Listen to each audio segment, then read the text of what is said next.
Nashville is alive with music, sure, but creativity also thrives in our art, marketing, technology, food, and in every corner of our community.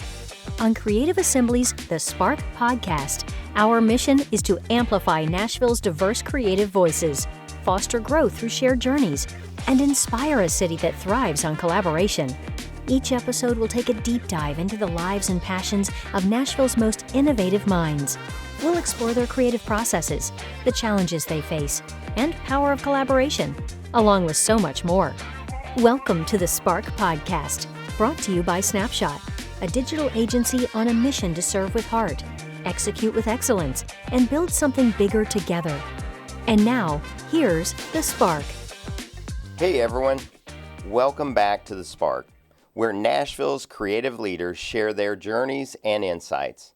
Today we're joined by Katie Peninger, VP of Account Service and Business Growth at Lewis Communications and VP of Membership Engagement for AMA Nashville. Katie combines design learnings with strategic leadership to elevate client partnerships, team development, and community connection. Let's spark this conversation. Katie, welcome to the show. It's so great to have you on today. I'm so excited for today's episode. I really appreciate everything you do for the creative community here in Nashville, and appreciate you being on the show today. Oh, thank you so much for having me, Mark. And likewise, I love all the things that you're doing to help raise the awareness of what this great city has to offer. Well, thank you. There is some truly talented people in Nashville, and it's my honor to be able to showcase you and others out there that are really making a difference. So thanks again. Well, thank you. Yeah, as we kick the episode off, maybe it'd just be good for you to take our audience through just your journey. What's got you here today to Nashville and in this role you're in today? Okay, sure. I wish I could say I was one of those people that I knew from the time I was a small child I wanted to be in advertising, and that is not the case at all. I remember going off to Auburn, and I had no idea what I wanted to do. And my engineer dad recommended that I start in mechanical engineering because if I switched my major, I wouldn't be too far down any one path.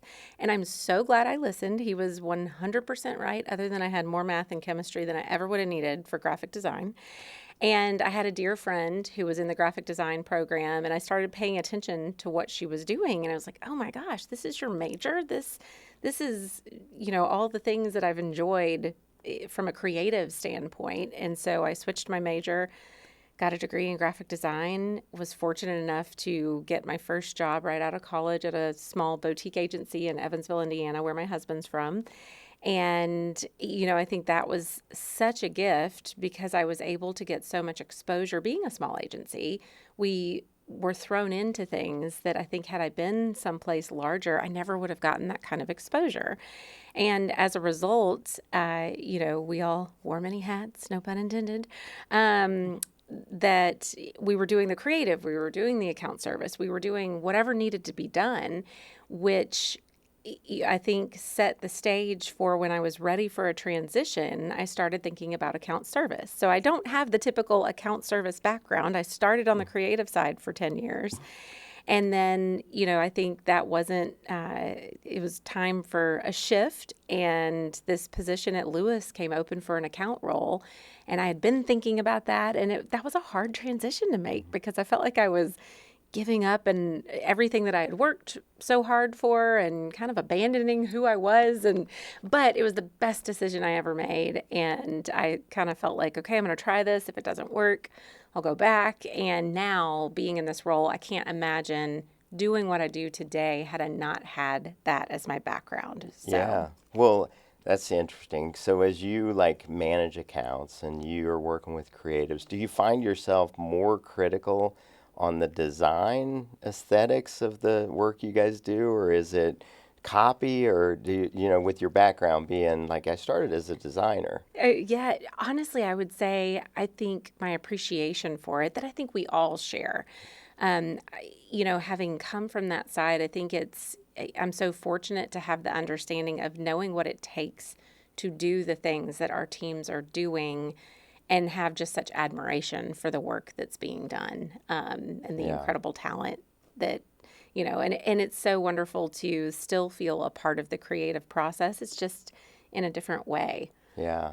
So, but yeah, I feel like it's one of those lessons of be open to change and transition. And, I originally moved to Nashville with the small agency I was with. We wanted to open an office in Nashville. We saw the growth that was happening. So I moved here for that. And I had no idea, what the future held or what could end up becoming that next journey. So such a reminder of being open to change and possibility and Totally. opportunity. So Well, you've been with Lewis for now quite a while, so Yes. it has worked out for you that, hey, maybe if you could just take the audience through like your journey, the evolution of your role since starting at Lewis to where you're today leading accounts and strategy and a Sure. lot of stuff for the agency. Sure. I'd say when I first started, as an account manager, I was probably more focused on the day-to-day account management and working with our clients and building those relationships. And I still am doing a lot of that. It's just through a little bit of a different lens and getting to work with them from a strategic standpoint to help them grow their business and, develop those relationships working alongside the team. At Lewis, it's a team effort. So, Yeah. Well, I know you're very highly regarded there. oh, And, thank you. over the years, I can't imagine the amount of young men and women that you've been able to mentor and really shape their careers as like an account service person in an agency, or even some of them have probably went in-house with bigger companies. Have you, along the way, like who have been some of the biggest mentors you've had? Oh my gosh, I have been so fortunate to have countless mentors, honestly. And, I would say both mentors that I've worked with who have taught me along the way, but also people outside of the industry. It's family, it's friends, I feel like you can learn so much from everybody you're around. And sometimes even the stranger you meet someplace that you have this random conversation and you walk away realizing you just learned something that is so profound. So many mentors along the way. Yeah. Well, it's a great point. You can learn something from almost anybody Oh if my you're gosh, open to yes. it. Yes, I continue to learn every day from everybody that I work for, work with, work alongside. Again, friends, family, Yeah. and strangers alike. Well, it's been a lot of fun watching Lewis, be in the Nashville market. And I remember in the early days, we went to an award show, and I think Lewis Communications won every single award that was there. Like you guys are super like creative and Oh, do thank you. amazing work. And I guess with that, like I know that Lewis started in Mobile, Alabama. Then you've got an office in Birmingham and Nashville too. I guess how today is your role interface with all those three offices, or do you? We absolutely do. I think, all of us were working across all three offices. And I think, that's the gift of technology is it makes it so easy to be able to do that. But we've honestly done that for quite some time. So I think, depending on what piece of business somebody is working on, we're really focused on building the right team for the client. And that could be a team that's spread across all three of our offices. So I talk to people in both offices daily. So Really? Well, there's probably never a dull moment. there is not. Yeah. Well, I know before the episode started, we talked a little bit about bourbon, which I know your husband loves bourbon. You're getting into bourbon, and we talked about my love for bourbon too. So Who doesn't love bourbon? yeah, you can learn a lot about people over bourbon, That's right? right. But working with the Kentucky Bourbon Trail's like 25th anniversary, how did that campaign like elevate, into what has become so like immersive for you? I know you're doing even more with them this next year. Yes. I think that's such an example of a brand and a client that is it's built to be immersive just by the nature of what it is. It's all about experience and people and connection.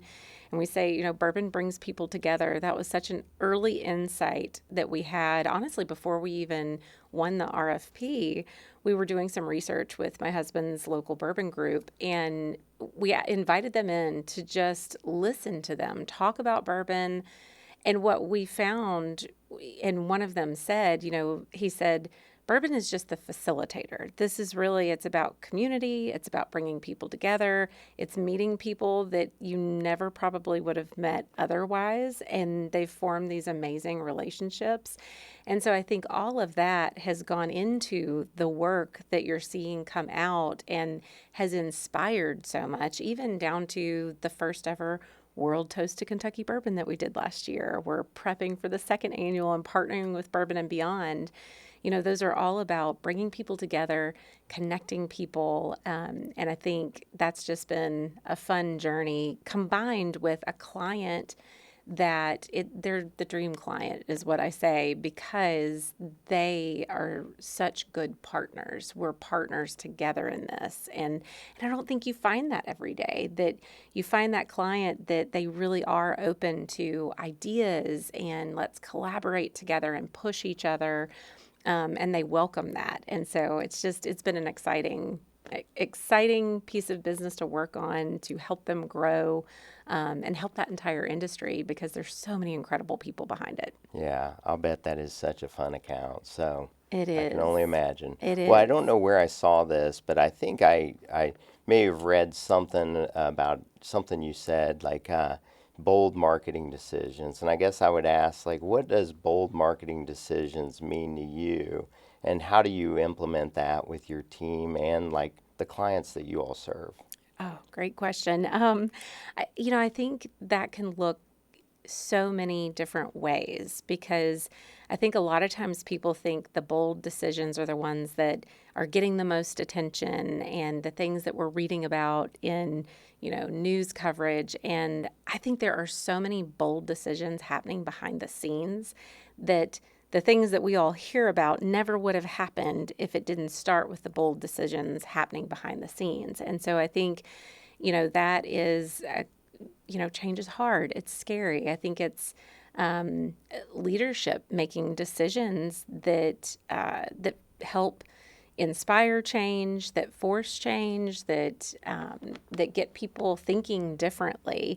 So I think it can look a lot of different ways. And as far as I think how we carry that through at Lewis, we always tell our clients, we're always going to bring you our best recommendation. And, at the end of the day, it's up to you what you do with it, but we can't sit by and not tell you something that we see based on our experience, and we're always going to share that with you.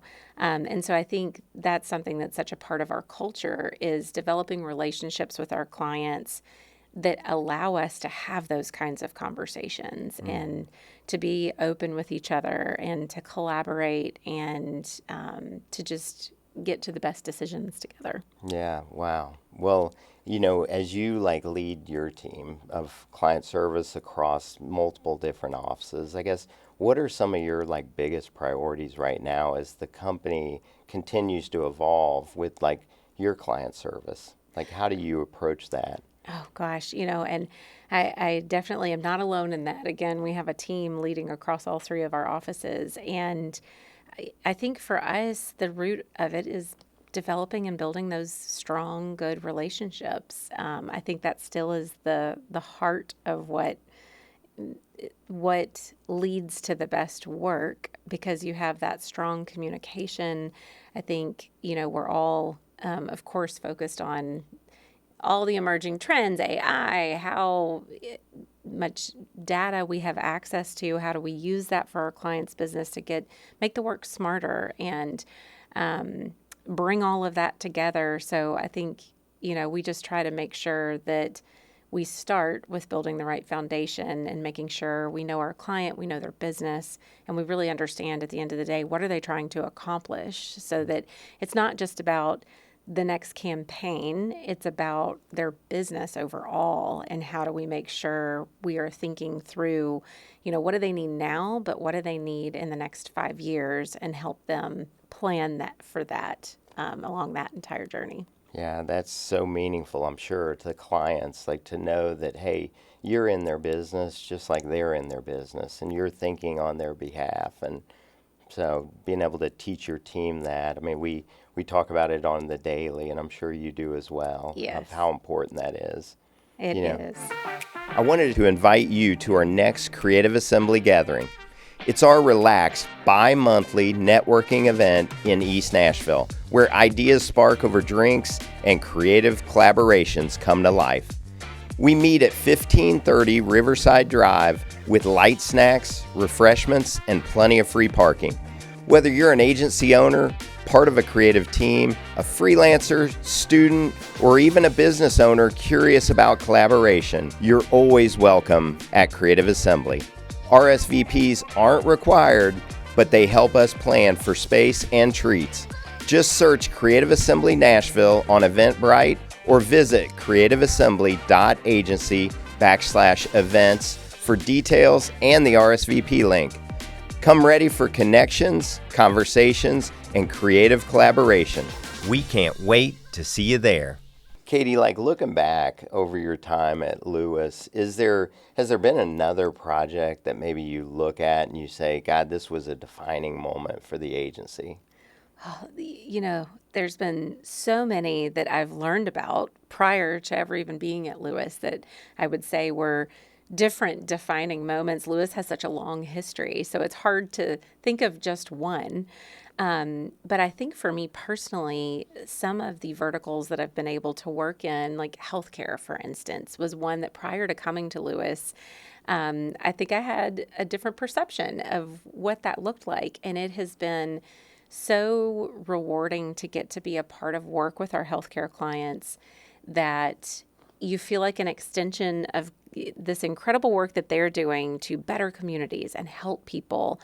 And by working with them and helping them reach, their patients, helping them communicate internally across their physicians. And it's like getting to be a part of that in this small way, an extension that makes you feel like you're doing something for the greater good. Yeah. Mm-hmm. So that's been, but in terms of just pivotal work, again, I've seen so many campaigns and clients along our history that I think we've learned things from at each point. We've grown from. So I think there's been a lot of those. Yeah, I'm sure, man. Just with the rich history across multiple offices, the amount of, amazing work you guys have done Oh, is thank you. probably, you can't keep track of all of it. But, just shifting gears a little bit, I can only imagine when you guys post a job for an account person or anybody in the agency, you get hundreds of, resumes of college students coming out. And I guess, as you may lean into helping a young college student, what would be a piece of advice? Because it is harder to get a job in an agency today than probably it's been in a while. And so what piece of advice might you give like a college graduate to break into Lewis? Oh, I was just talking to a student last night at a networking event. Okay. And I told her one of the most important things I think is networking and meeting people, because I feel like when that piece of paper, I shouldn't say piece of paper anymore, that resume comes through, it's just that. It's just a resume without a face. And so I think networking is one of the most powerful things people can do, because even if it's not that person that you're meeting in that moment who has the job for you, it's the who do they know that they're willing to connect you with. I think about all of the opportunities that I've been fortunate enough to have over my career, and they've all come from connections and knowing somebody who was willing to make an introduction or connect me with the right person. That I think that's the biggest thing, is getting out there. We hosted a student panel, and it was interesting in this sea of students, talking about that, of don't be afraid, go up and talk to people and meet people. And even after that, I thought it was interesting that this entire panel, we all opened it up to reach out to us, connect, how can we help you? Only 2 took us up on that, which I thought was really interesting. And I also thought that's how you stand out, because of, 30 students sitting there, only 2 took the initiative to reach out and make a connection. And I think that goes such a long way when you're especially when you're trying to get that first opportunity, that I know can be so hard. So meet people, connect with people.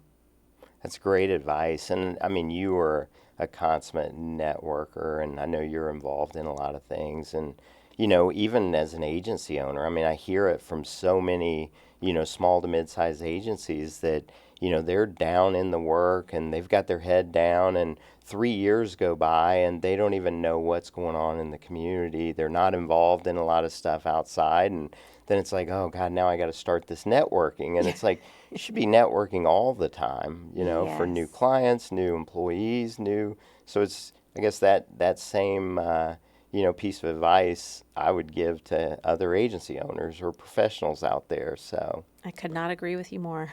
yeah. Well, just looking back at like 2020, I mean, everybody's talked about the pandemic and in the creative space, and being an agency owner or agency, leader. How did the pandemic push your team to collaborate, in a different way? Oh, wow. That's a great question. You're right. That idea, it's so crazy to think that we're 5 years out from that. It's like there's days where that feels like just yesterday, and there's days that feels like an eternity ago. Totally. But, I think it forced everybody to figure things out because we had to. I did always feel like, because we have always worked across 3 offices, I felt like we were poised to do that so much easier than some. I know we even watched, clients dealing with, they didn't even have laptops. And so their IT is scrambling, trying to figure out, with everybody needing to work from home, how do you facilitate that? Versus for us, we've always worked across 3 offices. With the work that we do with clients, we're on the road, we're traveling a lot, we're working remotely a lot. So I think that was an easier transition because we were already doing that in a lot of cases, just not as formally. Yeah. But I think, like everybody, it was still trying to figure out how to connect and how to stay connected virtually, which, I think about it, wasn't that long ago where there were no video calls, or they were so far and few between. And now, even when we're in the same office, a lot of times, because of how we work across offices, we're still on virtual calls, and we might be across the office from each other.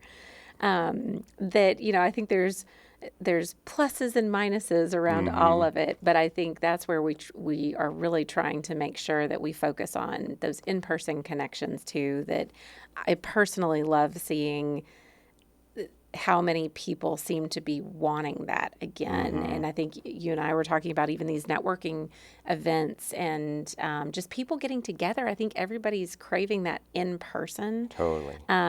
So I love when we have the opportunities as an agency to get together in person across offices, because I think it makes, those working relationships stronger when you get to know people. And so we try to prioritize that across all of our offices whenever we can. It's not always possible as much as you'd like, but but we try to do that whenever possible. Well, I mean, staying with the collaboration, I mean, I know this has been a huge challenge for us over the years, and I'm hoping you have a silver bullet for us. But, is there a practice that you guys use at Lewis that ensures a little more seamless collaboration across even departments, like from the accounts team to all your different service teams within the agency, and even beyond that to the other offices? Is there just a practice that you go, we figured this out? And I think everybody is searching for that silver bullet, and we're all still trying,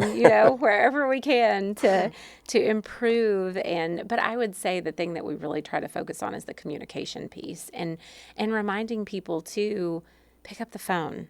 have a conversation. I think sometimes it's easy to we get immersed in Slack and email and, all the different forms that we're communicating in, but there are so many times nothing replaces a conversation that I think is critical to, especially when you're working across offices or working remotely, that I think is so critical to the relationship building piece, whether that's with a client, whether that's internally at the agency, just making time for conversations instead of just relying on, a Slack message.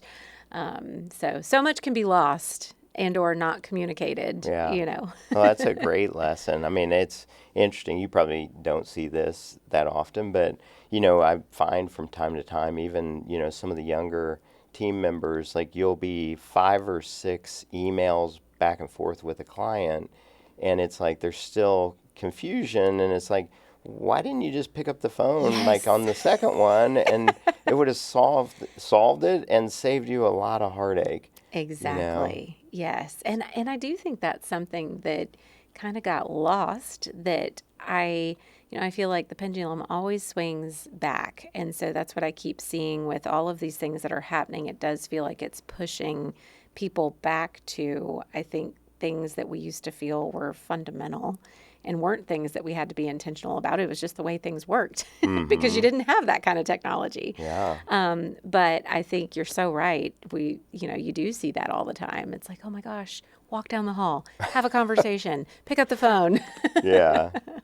Well, how do you guys at Lewis, how do you approach like collaboration, even with other agencies or partners? Oh, we love finding good partners to work with. And I think that's been exciting to hear at all of the things that conferences we've been going to, everything. I think everybody is looking for that right now. And so I think for us, I think about a development partner that we started working with. And I remember the first conversation, and it was a blind reach out to Robert, who, asking for a meeting. We reached out, had a conversation, and as soon as we got done with that call, it's like, oh my gosh, there are people. Like, we were able to connect, and it felt like we shared very similar philosophies and just even culture things and the way that they worked, and even just that initial conversation, that I think it's about finding those partners that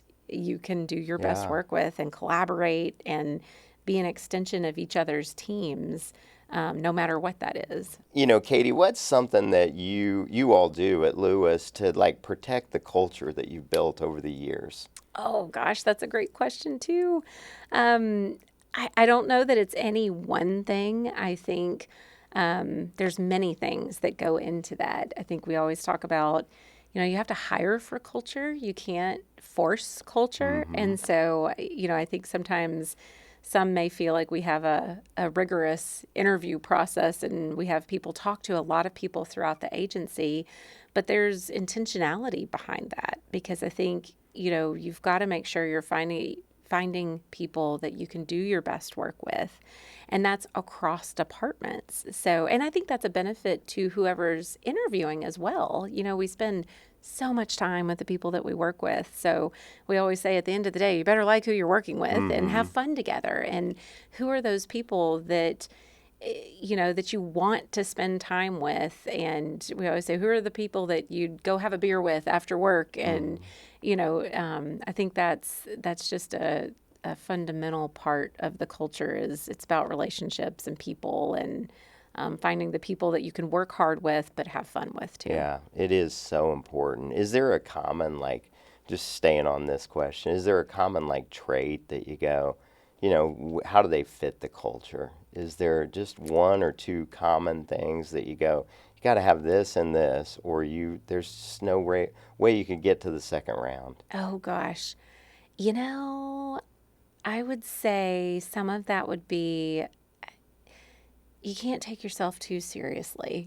Somebody that can relax and loosen up a little bit. And I think, you learn so much more, I think, from the 5 minutes before an interview actually starts, when you're just sitting there talking. Great point. And I think that's what we look for, or who are the people that feel like just a natural fit. They're easy to talk to. They're open-minded. You can tell they have a sense of collaboration, their curiosity. I think that's a big one. So I think there's a lot that goes into that. But I think at the end of the day, I know I keep talking about relationships, but I do think that's such a fundamental piece of it of, those people that you sit down with and it's an easy conversation. Yeah. It is so important because those relationships are probably what keep clients with you all. Like they value the relationship they have with the team and most importantly, the accounts people that service them. So I definitely believe so. We've always said our best clients are the ones that we become friends with, and they're the ones that even years after we may not be working together, they're still those people that we keep in touch with, that we know them and they know us, and those are the best client relationships. Yeah.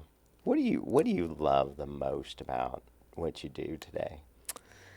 Oh, there's so much I love. I love the variety of the clients that we have because it's such an opportunity to get to think about so many different types of business and learn from those, that I think is fun. And, it breaks you out of, there is no thinking about the same thing every day. It's constantly new every day. And that's exciting. And there's always a new challenge to try to solve together. And I love that piece of it. I love the people that we get to work with. It's inspiring. It's motivating. I think, again, across so many of our clients, learning their stories and their why behind what they're doing. I love that. I love learning people's stories. Yeah. That's awesome. What, I guess, you've been in Nashville now over 10 years, well over 10 years. Like, how have you seen, like, Nashville's creative scene, like, evolve over that time? Oh, man. Yeah, we've been here almost 15 years now. So I feel like we got to Nashville right at that cusp when it was just about to explode and take off. And so it sometimes we still come back into town and we're like, oh my gosh, what is this city? It doesn't even look the same. It's a new building. It just got built. Exactly. Where did that come from? But in terms of the talent, it's so exciting to see the talent that is moving to this city. I think Nashville already had an incredible group of talented people that was already here. And now I feel like it's just attracting more. That I feel like that's something I feel so passionate about raising the awareness of for everyone is the incredible talent that this city has. And it's across so many different creative fields too, whether it's culinary, advertising, music, obviously. I mean, it covers everything. It's just exciting to see how that talent has just exploded here. Yeah. Well, I love seeing like your involvement in the community. And I know, you don't have enough on your plate at Lewis. So you go and now you're the VP of member engagement with NAMR or AMA Nashville. And so, is there like a program or something that you all are doing or that you're going to do that's either stood out or that you're looking forward to? I think the mixers still remain my favorite. We definitely are trying to continue to find what are the programs that people are most interested in. But those consistent mixers where, there might be a handful of people that's the only time I ever get to see them. But after 2 or 3, you feel like old friends. And so I think those are some of the events that I look forward to the most, and just getting to connect with people and find out, what's the latest in their world, learn from them, share stories, help each other connect with other people. I was looking around, we had a mixer last night, and I was overhearing in multiple groups, oh, let me introduce you to this person. And I love that camaraderie, that we're all in this together. Let's help each other. I think that's so powerful. Mm-hmm. Man, it is. And, I just talked to a gentleman this morning, and he came in, he moved here from Austin, and he was like, the one thing that stands out to me about Nashville is that everybody wants to help you. Like everybody wants to connect you with the next person, and he goes, it's just maybe a little different than it is in other cities. And I do think that's what makes Nashville so special. I think you're so right. Yes, I have heard that from countless people too. And you're right. People move here and they kind of are almost taken aback by how welcoming everybody is. That I love that about this city. I hope, and I don't think it will ever change because I think that's Nashville. That's what this city is. It's a welcoming place, and it's exciting to see how that continues to evolve. Yeah, well, you do all the little extras, which is being involved in other organizations. And I guess, just if I'm another executive out there, agency owner, like, how do you balance your time to be able to be involved in all that? Is there a trick, or is there just, man, I outwork the problems or the opportunities? Is there such thing as a good balance on that? I'm not sure. No, I think, I think one thing I would say is, as I have gotten older and grown in my career, I think being really intentional with where I am spending my time and learning the power of no sometimes, which is hard as somebody who I feel like I'm one of those people that I can have FOMO real easy because I want to do all the things. I want to, be everywhere, and you just can't. So I think it's really about being intentional because everybody is so busy. And so, how do you find the places that that are going to be the most impactful, because time can be so limited. And so to make sure that, you're not getting burned out, but you're getting to try to find some kind of balance. I think that's hard. I think I've talked to so many people lately, and we've talked so much about that, is it's hard. And sometimes I'm better at it than others. And sometimes I'm terrible at finding the balance. I would say I'm terrible at saying no. Like it's like that. Everything that comes up, I tend to say yes to, and I'm learning like it's okay to say no to some things. So that's a great point. But it's hard. Oh yeah, for people pleasers, like I know you and I are probably people pleasers, and so I guess, is there a trend or like an emerging technology that you guys at Lewis are keeping a really close eye on today? Oh gosh, I wouldn't say it's one. I feel like there are 1,000 things. We're like everybody else. I feel like we're all trying to learn and figure out how is AI affecting our industry and our world, and how do we use it to get more efficient and faster and smarter. And, I think what makes me constantly feel better about it is humans are still required and needed to use it in the best way possible. And so I feel very excited about the potential and what it can unlock for all of us, that I think, it's here. So let's embrace it and figure out the best way to use it. So yeah, it's definitely not one thing. It is many things that we're exploring every day. Yeah, well, I've the luxury of being able to present at Belmont with your creative director Robert, and I'm super excited about that. Just he, through the initial conversations, it was incredible to hear how much you all are leveraging it in different areas of Lewis, and we're trying to do the same. And so I think it'll be a very interesting conversation. I'm looking forward to sharing the stage with him. So, well, I know he's looking forward to it too. Well, so that's great. Yeah. I guess, is there a practice, a habit, mindset shift maybe that has made a big difference in your work today? Intentionality. And I think, like I was saying, that has been something that I've really tried to focus on as, I've grown in my career and in life, and being intentional with decisions. And again, some days I'm better at it than other days. Yeah. But I would say that's been the biggest thing that I think has really helped in a number of areas. And even if that's down to, from a personal standpoint, being intentional with realizing priorities and what's most important and how to be, because life goes by so fast. And I don't know about you, but where did this year go? how are we almost, Yeah. it's going to be Christmas and then another year. And so I think with every year that keeps getting faster and faster, I keep thinking more and more about that intentionality because it's going by so fast. Yeah. Wow. Well, as we wrap up, I'm going to get a couple of rapid fire Okay. questions for you. So, is there a brand that you admire right now? There are so many. And, one in particular, and I'm sure this is a common answer, but I really do, Liquid Death and the things that they are doing to break through a category. We're talking water here. Yeah. And so what an example of somebody trying to break through, but then also looking at what that company is doing, that it's not just about breaking through. There is what they're trying to do for the environment. They stand for something bigger.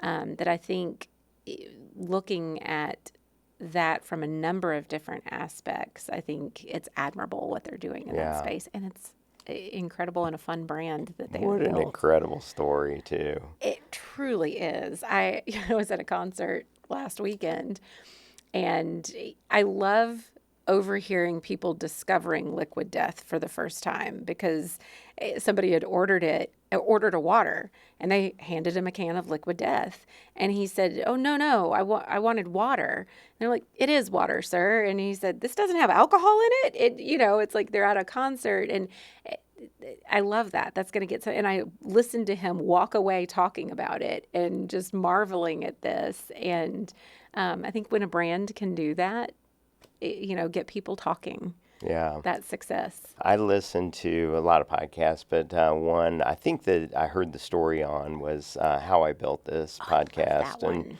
So, I was going to ask you, is there a book or a podcast that maybe you would subscribe to, or that you'd recommend to other agency folks out there?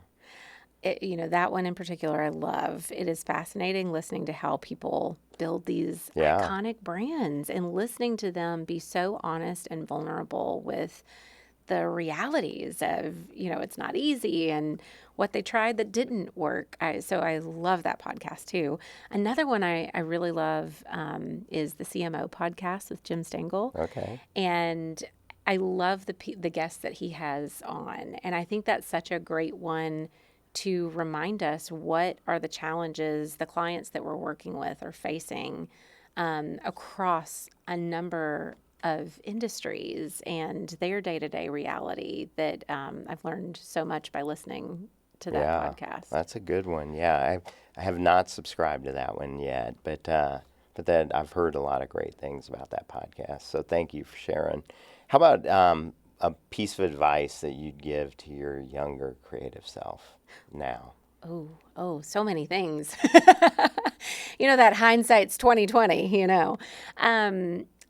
But I think telling my younger self to not be afraid of transitions that you never saw coming. Like back at the beginning when I was talking about that transition from creative to account, I look back at that, and that was a challenge it was such a mind shift in so many different ways that I almost feel like I was stepping into a new identity and trying to figure out, what does this mean? Who am I? And so I think I would tell my younger self, that's one example of how that happens over the course of life in so many different ways.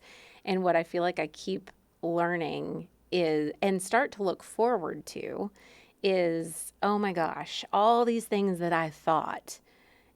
Quit wasting time thinking about what you think it's going to be like. Just focus on being open to the possibilities and what it could be, and go with it. Because I look back at how much time I wasted thinking about things that it just didn't even matter. It wasn't, where I needed to spend energy on. And so I think I would tell myself, embrace that faster, and don't worry about what people think, and explore. And it's amazing how life continues to throw unexpected twists and turns that you never see coming. Yeah, that's such a good lesson, Katie. Thank you. Is there is there something that about you, a fun fact, surprising fact, maybe that the audience wouldn't know? Gosh. Beyond you have more hats than you do shoes, which is very uncommon. But I love seeing you in a different hat every time I run into you. Oh, thank you. I do love a good hat. I was on a reality show. Really? About 13-ish years ago, and I'm just going to leave it at that. So you have to go in and Google, or you have to go and put in chat, deep research Right. for Katie on a reality show. That's awesome. How about, as we wrap up, is there anything maybe that I didn't ask you or that you want to share that you think would benefit the audience? Oh, I honestly can't think of anything. I so appreciate the work that you're doing and have so enjoyed your podcast. I think, like we were talking about earlier, there's just so many amazing things and people and energy happening in Nashville. And so I'm so appreciative of you, just sharing that, because I've enjoyed everybody you've had on and just listening to their stories. So thank you for facilitating that and the work that you're doing. Well, thank you. I mean, our goal is definitely to lift up the creative community here in Nashville, and you're a huge part of it. I really appreciate everything you do for Nashville, the creative community, the NAMA, and all the great stuff you guys are working on. So thanks for being a part of the show, and thank you for everything you do, Katie. Oh, thank you, Mark. Thank you so much. So that's a wrap with Katie Peninger. A huge thanks for sharing your leadership lessons, client strategies, and community building work with Lewis and AMA Nashville. If today's conversation sparked insights or courage, be sure to subscribe, rate, review, and share so that we can bring this content to inspire more Nashville creatives.